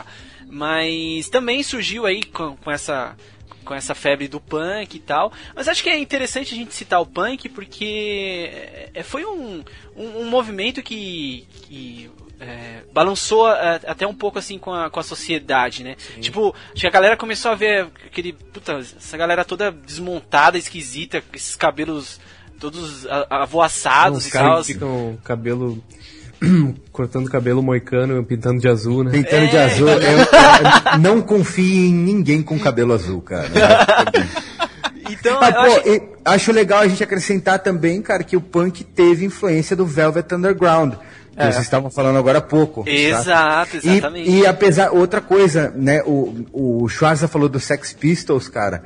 E eu, pelo menos, considero, cara, que tem duas músicas do The Kinks, não sei se vocês conhecem. The Kinks. Que é anterior ao Sex Pistols e pra mim, cara, são duas músicas muito punk, cara, mas eu não sei se é considerado punk ou não, que são o Wild Thing, que eu acho que todo mundo conhece, Wild Thing. Exatamente, e o Really Got Me, cara, que pra mim é muito punk esse som, saca? Só que The Kinks era considerado uma banda de pop rock na época. Então, eu não sei se enquadra no gênero, mas com certeza absoluta, cara. Ramones, outras bandas tiveram influência um pouco também do The Kinks, que foi uma das primeiras bandas com esse som mais ruidoso, saca? Esse som mais sujão de guitarra, etc. O Macaco, tu falou que o Wild Thing é do Kinks? Sim. Eu não lembro de ser do Kinks, cara. Eu até pesquisei aqui, eu vejo aqui The Trogs. Pô, pra mim Wild Things era do Kinks, cara. Olha aí, vamos fazer uma revisão histórica aí. Vamos conferir. You Really Got Me, eu posso dar certeza absoluta que é do Kinks. You Really Got Me, sim. Tem também algumas músicas como Lola, né, que é uma pegada mais baladinha, né? Só que essa música é muito legal por causa da letra dela, não sei se vocês conhecem. Essa eu não conheço. O problema é que se relacionar Lola com punk, vai vir algum punk bater em nós. Né, não tô relacionando, né? Mas já tô falando, já que a gente tá falando de Kinks, sim. Lola é uma música que tem uma letra muito peculiar, é uma letra engraçadíssima, cara. É uma letra engraçadíssima. Lola, no caso, é um travesti que o protagonista da música fala, assim, ele fala sobre ele. Ele começa a dar pistas de que Lola é um travesti na música, até que no final ele fala, eu sei o que eu sou um cara... E a Lola também. A letra dessa música é sensacional. Ai, caraca. Cara, me diz uma coisa, quando é que começa o AC/DC? O AC/DC começa nos... já passou, na verdade, nos anos 70. Eu ia falar que AC/DC é uma banda com rock bem pesado, né, cara? Só que eu gosto muito da AC/DC, só que eu não posso negar que é muito parecido as músicas umas com as outras, né, cara? Sim. Puta que pariu, velho. E também tem uma influência muito do blues, né, cara? Também tem aquela pegada muito pentatônica. Muito... Cara, a pentatônica, cara, é muito vedete, né, cara? Sim. Aliás, pentatônica, eu já logo associo a Tom Morello, é o rei da pentatônica, velho. Eu vou até mostrar pro pessoal como é que é mais ou menos uma pentatônica, pra eles poderem associar com tudo que é música de rock. Não é? Exatamente. Eu posso só falar uma palavra antes da gente chegar nos anos 80? Pode. Queen, vambora. Olha isso. Tá, mas isso tem a ver com os anos 80, é isso? Não, ainda tá nos anos 70, né, cara? Tá. O início do Queen começou nos anos 70 e pô, Queen é uma banda muito épica, cara. Não podia deixar de falar essa palavra, mas vamos aos anos 80.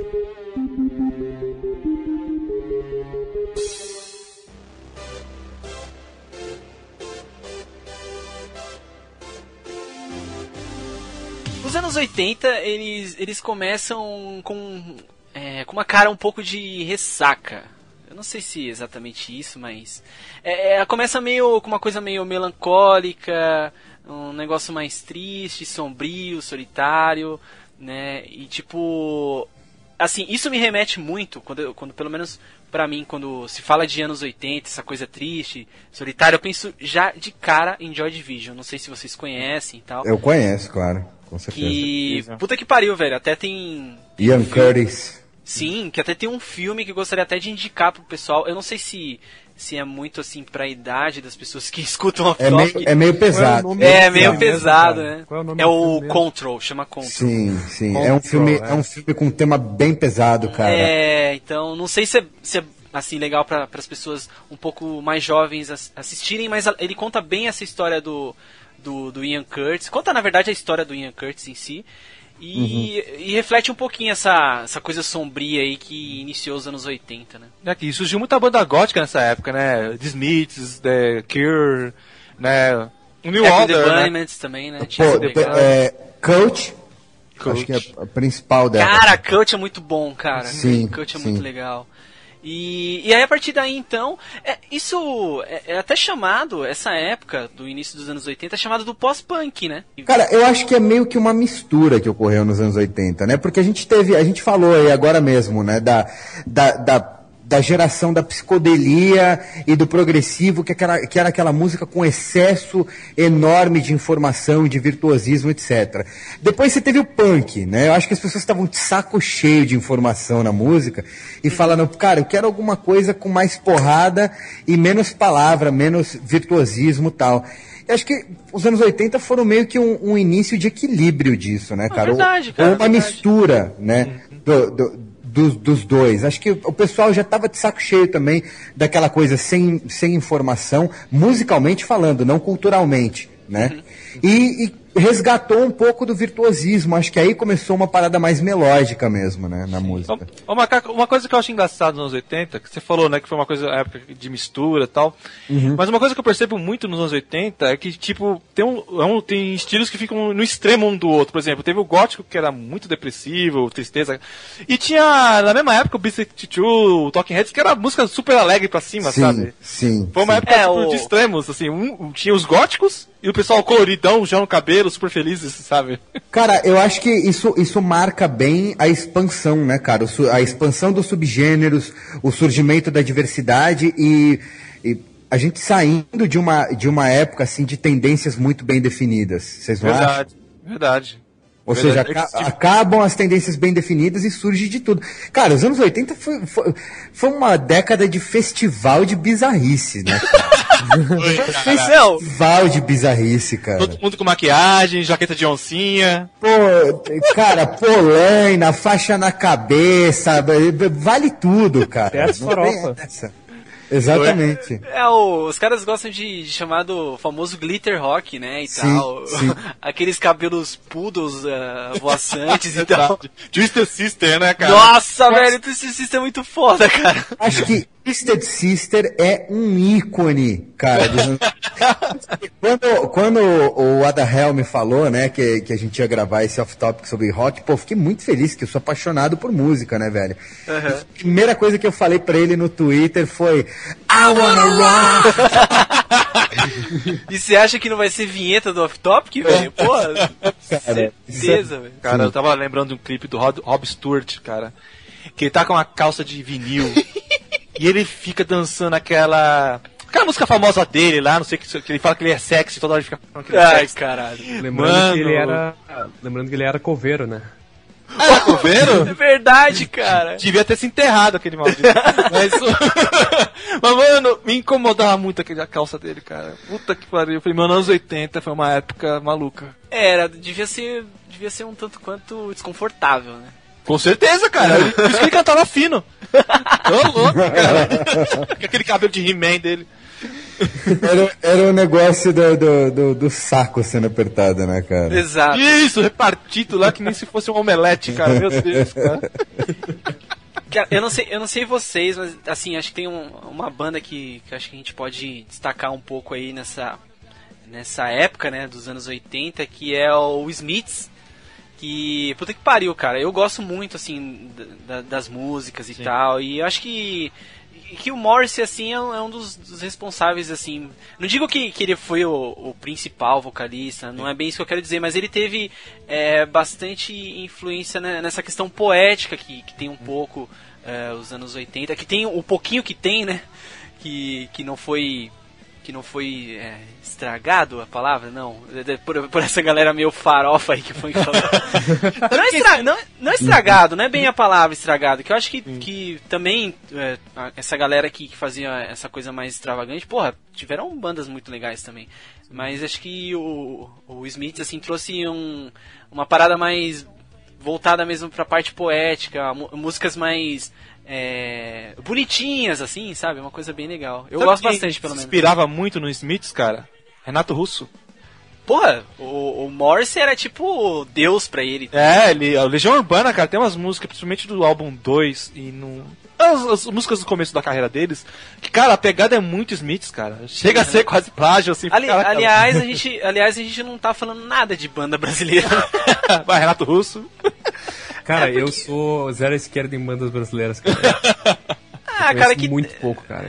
O que a gente pode fazer um dia, de repente, é um off-topic só de história do rock brasileiro, né? Sim. Porque também é difícil também, né, cara, você contar a história do rock, assim, superficialmente e, tipo, falar de coisas locais, assim, porque o movimento girou em torno dessas bandas que a gente tá falando aqui. Verdade. Sim. Então que a gente tem que complicado. Ver que essas bandas são globais, as bandas brasileiras não são globais. Né? Exato. Então a gente não tem como falar, tipo, o Legião Urbana ou, sei lá, Jovem Guarda e aquela coisa. Toda, Restart. Né? Caraca. Cara, peraí, você tá me falando então que Engenheiros do Havaí não fez um sucesso absurdo na França, Tunísia, Romênia, é isso? Fizeram? Pô, com certeza absoluta, não tenho dúvida nenhuma disso. Cara, tô dizendo que... Eu não conheço. Eu já falei, eu jamais confio em alguém com Moicano Azul, cara. Engenheiros da Havaí. Tá, olha só, eu acho que uma banda que surgiu também aí no final da década de 80 e que... não sei se... Eu, em particular, assim, não sou muito fã, não gosto muito, mas acho que a influência musical deles... tem certa relevância, que foi o U2. Não sei se vocês conhecem, assim, pra poder falar mais a fundo e tal. Eu chamo de música de lotação, cara. Caraca, velho. Aí, mas sei lá, cara. O U2 teve uma característica muito forte na guitarra, né, cara? Sim, não, então, é interessante. Até, eu não sei se vocês conhecem ou já viram um documentário que é o The Edge, o Jack White e o Jimmy Page. Como que é o nome do documentário? Acho que chama-se It Might Get Loud. Acho que é alguma coisa assim. E é engraçado isso que você falou, o Funk, da questão da guitarra, porque se você for ver, cara, o U2, eu não sei se, pelo menos no começo, porque eu não conheço muito bem, né, U2, mas, cara, a guitarra do The Edge, ela é muito forte na banda. Eu acho que ela é o plano, assim, pra direção, assim, até um pouco da banda, sabe? E dá pra perceber certa influência do David Gilmour, né, cara? Exato, e se você... Importante você falar isso, cara, porque nesse documentário que eu acabei de falar, cara, é impressionante. Tipo assim, você pega lá o Jack White e tal, que tem bastante influência do blues, Jimmy Page também, os caras vieram... A formação dos caras é totalmente blues. Aí você pega o The Edge com... Tipo, o cara tinha uma estante do tamanho dele, assim, só de efeito e sintetizador. Sabe? Então você vê a diferença, né? Tipo, eu não tô desmerecendo, eu não tô dizendo que o som que ele faz é um som mais sintético ou menos... que tenha menos feeling. Mas ele tem essa pegada do efeito, é muito forte no som do... Sim, mas isso é bem de gosto mesmo, né, cara? Exato. Eu sempre gostei da teoria Ed Van Halen. O melhor som de guitarra, pra mim, pro meu gosto, é sempre guitarra, um bom cabo, um bom amplificador, saca? Pronto. E pra mim, quanto menos, mais. E aí o timbre fica muito na mão do músico mesmo, claro, na captação da guitarra, etc., no amplificador. Mas é uma questão de gosto e realmente os efeitos, eles influenciaram muito a banda por aí, cara. E eu queria aproveitar que eu falei disso, cara, pra falar, já que a gente ainda tá nos anos 80, pra falar de Van Halen, né, cara, que apesar de ter surgido em 1974, a gente, tratando da década de 80, a gente pega duas épocas do Van Halen, que foi do David Lee Roth e depois do Sammy Hagar, e, pô, uma banda que pro hard rock é importantíssima, né, cara? Uma das minhas bandas favoritas, Ed Van Halen é um dos maiores guitarristas de todos os tempos, trouxe muita influência do Hendrix e continuou, a partir dele também, muitos músicos foram influenciados, né, pelo Ed Van Halen, e ele também revolucionou a guitarra na época, né, cara? Na década de 80 foi uma revolução que o Ed Van Halen fez. Eu gosto de falar, cara, que o Ed Van Halen, ele faz a guitarra falar, literalmente. Sim. Tá ligado? Ele... Não, é assim, cara, é interessante isso que você tá falando, que o cara tem realmente muita relevância. Eu não conheço muito de Van Halen, sinceramente. Conheço coisas fragmentadas e tal, conheço os hits da banda e tudo, mas não conheço a fundo dela. Mas essa questão de influência musical que o Ed Van Halen trouxe é impressionante, Sim, cara. sim. Tanto é que, não sei, o Macaco deve saber, a gente que tá aqui deve saber, mas eu não sei se a galera que tá escutando sabe. O Ed Van Halen gravou algumas coisas com o Michael Jackson também. Beat It. Beat It, pode crer. Beat It, cara. O solo de Beat It, que é um solo sensacional, Que isso? foi do álbum Thriller, foi gravado pelo Ed Van Halen, cara. Isso foi em Exato. 83. Exato. O Slash gravou também com o Michael Jackson, não foi? Gravou, mas foi um pouco depois, bem cara. depois, acho que foi na época daquele disco que tinha o Black or White e tal, mas eu sei que Isso foi na década de 90, Foi. né? Na época ali... Eu ia falar minha opinião sobre o Slash, mas odiadores vão odiar. Não, mas assim, questão, até ficando um pouquinho ainda no Ed Van Halen, o cara realmente, como Sim. o Macaco falou, ele tem uma peculiaridade singular na guitarra. Sim, ele revolucionou a guitarra nos anos 80, cara. Exato. Isso é Exatamente. fato, e ele, com muito pouco, e aí eu aproveito o gancho do que você falou, que eu acho importante, falar dos efeitos, etc. O Ed Van Halen, com muito pouco, usando muito pouco efeito, ele extraía sonoridades da guitarra que eram, assim, absolutamente revolucionárias, cara, com muito pouco, lembrando, claro, a influência dele, do Jimi Hendrix, né, cara? Exato. Pô, pra mim, eu tenho todos os discos do Van Halen, cara, eu sou um cara viciado em Van Halen, por causa do Ed mesmo, não que os outros integrantes não mereçam, né, o Alex também era um músico muito bom, tal, mas o Ed realmente, pô, tem uma importância pra mim, pro rock and roll, absurda.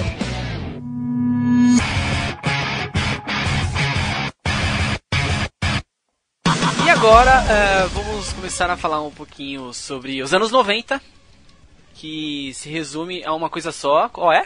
Grunge. Red Hot Chili Peppers.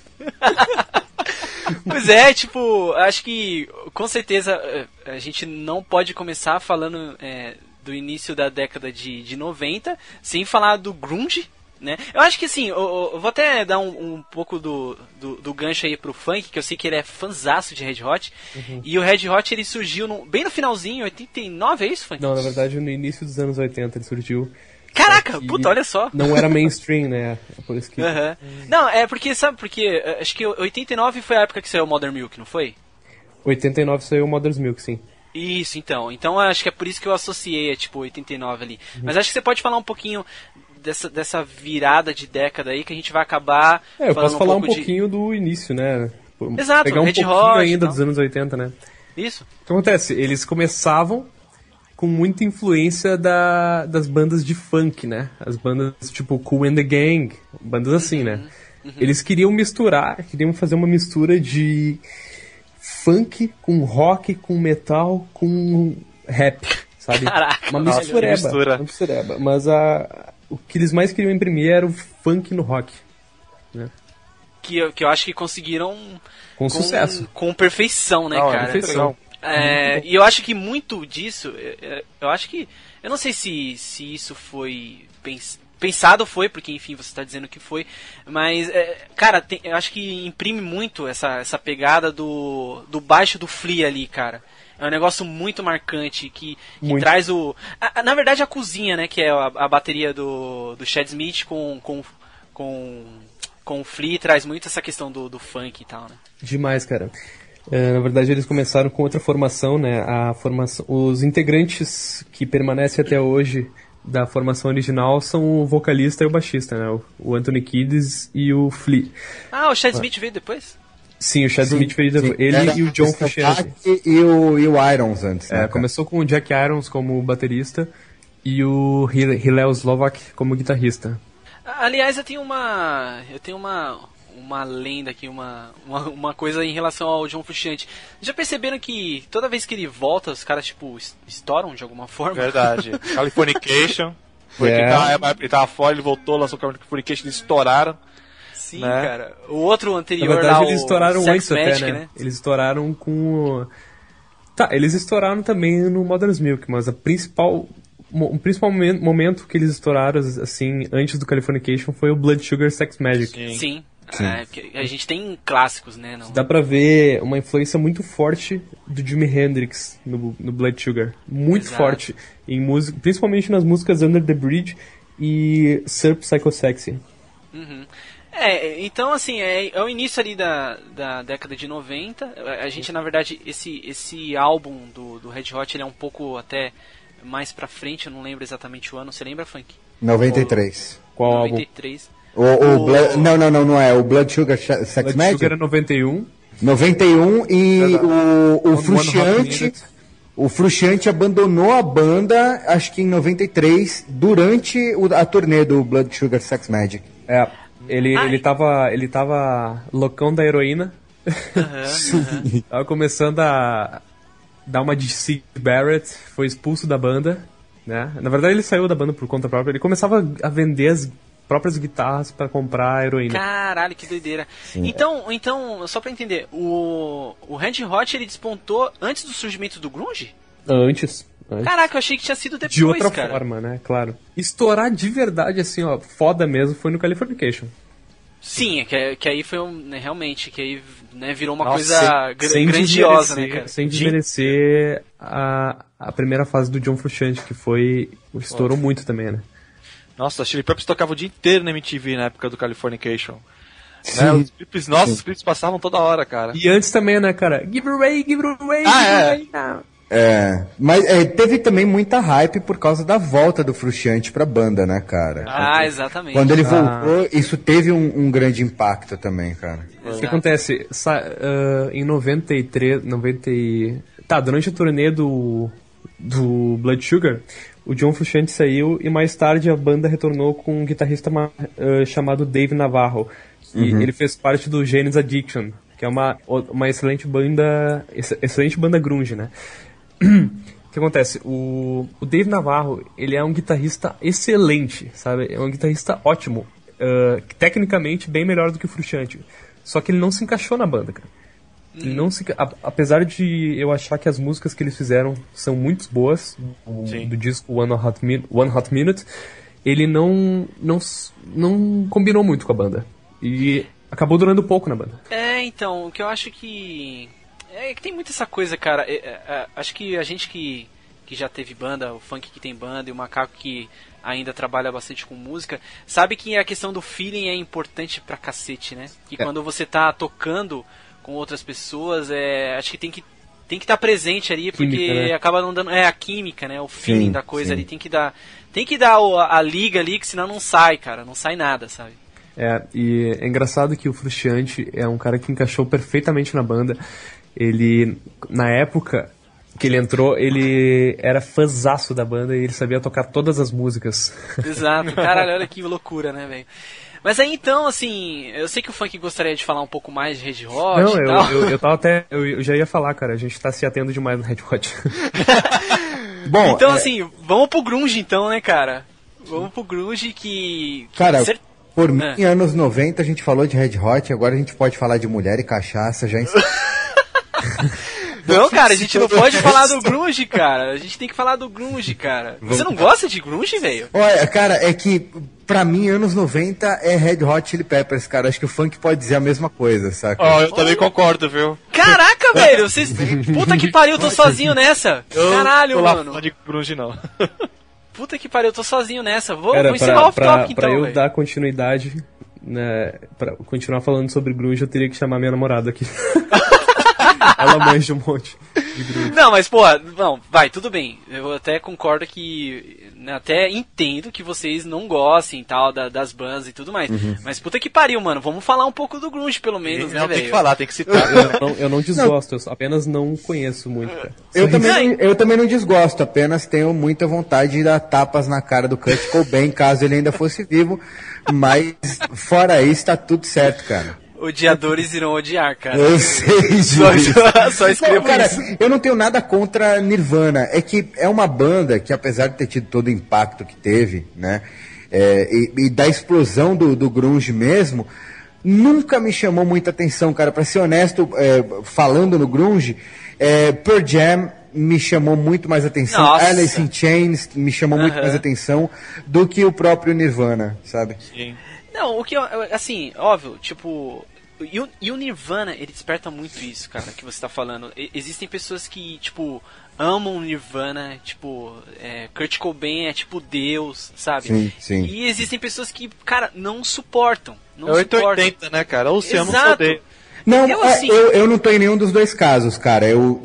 Não foi uma banda tão relevante na minha vida, também não desgosto, e acho que a banda tem que ser respeitada pela importância histórica no rock, cara. Exatamente. Tem que ser respeitada. É aí que eu quero chegar, entendeu? Que o Sim, movimento sim. grunge, ele foi muito importante pra década de 90 e pro surgimento, assim, de bandas que ficaram marcadas na história. Sim, com tudo certeza. bem, tudo bem. Por exemplo, você pega a história do Nirvana, é uma coisa bastante trágica, né? A história ali que envolve o Kurt Cobain Sim, e tal, né? sim.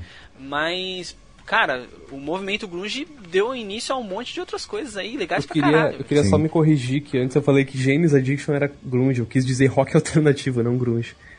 Ah, tá. Não, pô, eu fiquei pensando, pô, James Não, Addiction. eu me confundi.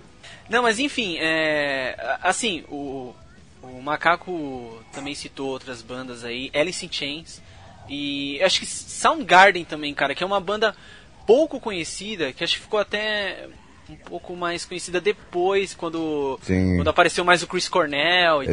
Exatamente. Época do Black Hole Sun, que foi uma música bem popular. Que é uma música, tipo, até, tipo, foi bastante conhecida e tal. Sim, hit de rádio, né?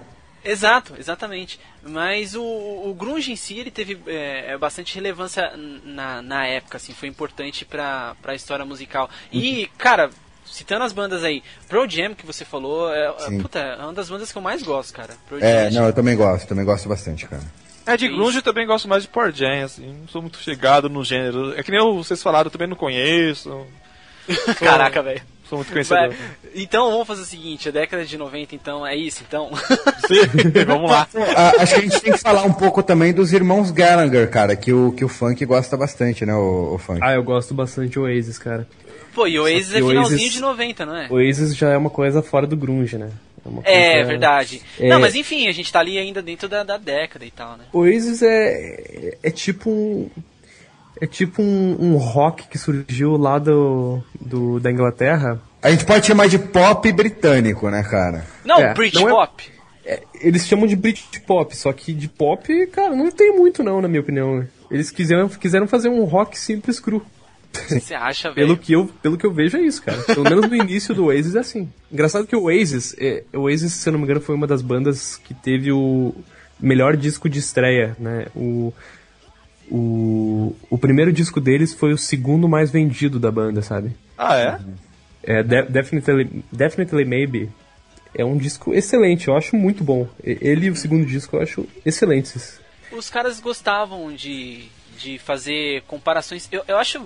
Eu não lembro se era exatamente comparação que faziam, mas os caras gostavam de assimilar o Oasis a Beatles, cara. Eu não sei se era porque os caras são fãs, né? Não são tem fãs. nada a ver, tá ligado? Tipo, a sonoridade é muito diferente, porque os irmãos Gallagher, eles são muito arrogantes, sabe? Eles são arrogantes porque eles gostam de fazer polêmica mesmo, né? E eles falam que eles são os segundos Beatles, por isso que existe essa comparação. Uma Eles forma falam de isso marketing. É marketing, né, Marketing, cara, exatamente. Eles falam pra encher o saco mesmo. E muita gente vai na pilha, tá ligado? O Oasis é uma das bandas que tem mais haters. Eu sou um deles. Que nem você falou, eles são muito arrogantes, cara. Eu nunca curti muito eles, não. Eu acho bem interessante, cara. O Liam é um abobado, mas o Noel Gallagher é realmente um músico de verdade, sabe? E de novo, eu falo mesmo em relação ao Nirvana, né, cara? É uma banda que tem que ser respeitada e também teve a sua importância na história do rock. Falando um pouquinho de outras bandas também que eu gosto bastante, na verdade uma banda que também surgiu ali nos anos 90, tem o Blur também. Sim, e aliás tem uma rixa foda com o Oasis, não sei se vocês sabem, porque os caras são ingleses. E direto, velho, tinha troca de farpas e tal, e tinha essa briguinha, né? E acho que é uma banda interessante da gente falar também, que surgiu nos anos 90. E Radiohead, cara, que puta que pariu. Que é a banda perfeita pra você ouvir num suicídio coletivo. É a banda do hipster. Exatamente, cara. Mas, cara, olha Não, só. eu conheço muito pouco de Radiohead, eu não Cara, sei eu falar. Eu gosto bastante de algumas músicas do Radiohead, cara. Não sei Eu acho muito se algum foda, de vocês velho. gosta. Eu gosto muito de OK Computer, cara. Já chegaram a fazer a comparação que o OK Computer era o segundo Dark Side of the Moon. Alguns críticos, assim. Ah, sim, tem essa fala aí. O OK Computer, cara, eu acho que ele é também um divisor de águas pra própria banda. Porque o Radiohead, ele no começo, se vocês pegarem a discografia do Radiohead, vocês vão ver o quanto a banda ela se transforma a cada disco. Sim. A cada álbum. É impressionante. Um não é igual ao outro. Acho que mais o primeiro e o segundo. Agora o OK Computer, cara, ele é tipo um divisor de águas. A partir daí os caras tomaram um rumo que sabe, que até hoje, assim, existem influências desse disco no som dos caras, né, e que com certeza formaram, assim, deram uma maturidade, se a gente pode chamar dessa forma, pro Radiohead. Acho bastante interessante falar disso. Você sabe que o Tony York, ele entrou em depressão depois do OK Computer, né? Cara, olha só, o OK Computer ele teve tantas histórias, que essa questão da depressão que você falou, porque o Tony York ele falou assim, mano, ferrou, velho. Vamos conseguir me superar. Exatamente, eu fiz um álbum tão foda que agora como é que eu vou suprir a expectativa da galera que tá esperando o próximo álbum? Isso é uma coisa bem complicada até para nós youtubers. Mas sim, cara, sim. Essa história é tão bizarra, porque quando eles ganharam o prêmio de melhor álbum alternativo, né, na época do OK Computer, eles deram entrevistas falando que eles não sabiam o que esperar, cara. Que eles não sabiam se tinha ficado um álbum foda pra caralho ou se tinha ficado uma bosta, entendeu? Olha isso, cara. Ou seja, eles receberam o prêmio de melhor álbum alternativo naquela época. Não sei se é Grammy. É Grammy, né, o nome do prêmio? Sim. O Grammy acho que é mais famoso, né? Eu acho que eles receberam o Grammy e eles foram sem expectativa nenhuma, cara, saca? Eles não sabiam se o álbum tinha ficado bom ou ruim. E eu acho que depois do prêmio é que caiu a ficha pra eles do que eles tinham feito, até por causa de influência de música eletrônica também, né, cara? Mas cá entre nós, esses prêmios significam alguma coisa? No Simpsons, o Homer vive jogando o Grammy no lixo. Pra mim, pra quem é músico deve significar, né? Pra quem é músico conhecido, eu prefiro um pacote de Doritos, cara. Caralho. Sei que até bandas como Restart ganham prêmios, tá ligado? Daí, tipo, eu não levo fé nenhuma em prêmios, cara.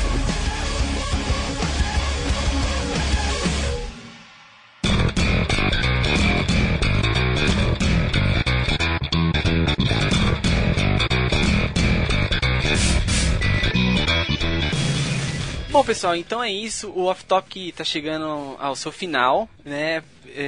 Cara, tipo, sério mesmo, eu assim como fã de rock, fã de música e fã, obviamente, de outros estilos, posso dizer que foi um dos Off Topics que eu fiquei mais à vontade, que foi assim mais bacana de gravar, principalmente com os caras que estavam aqui, porque enfim, são brothers nós, né? E foi muito legal mesmo. Então, eu queria agradecer primeiramente ao Funk, né, por ter aceitado o convite. Cara, muito obrigado mesmo. Eu espero poder ter a tua presença aqui em Os Off Topics futuramente. De nada.